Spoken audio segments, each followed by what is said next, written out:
நம்ம யாரு வம்புக்கும் போறது இல்ல, யாரு தும்புக்கும் போறது இல்ல. நம்ம உண்டு, நம்ம சோழி உண்டுன்னு போயிடுறது.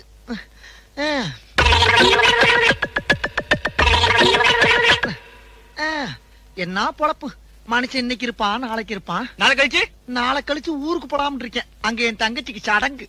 உனக்குதான் தங்கச்சி இல்லையா? ஏன் போய் சொல்ற? இல்லப்பா, சின்னம்மா மக.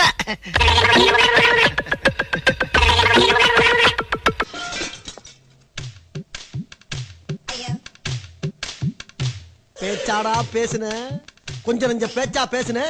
மன்னர் பரம்பரை, மண்ணாங்கட்டி பரம்பரை. நீயே இப்ப மாவு கட்டு பரம்பரை ஆகிட்டாங்க. அங்க பாரு, ஸ்டவ்வுக்கு மண்ணெண்ண ஊத்துற மாதிரி புனல வச்சு ஊத்துறான் பொண்டாட்டி. இனிமேல் வாயில அடுப்ப பத்த வச்சு பாலை காய்ச்ச வேண்டியதான். தனியா போய் கேட்டா அது தகராறு, தண்ணியோட போய் கேட்டா அது வரலாறு. வரலாறுல நான் இடம் பிடிக்கிறேன். மண்டை காய்ச்சல் தாங்க முடியல, எனக்கு கொஞ்ச நேரம் ரிலாக்ஸ்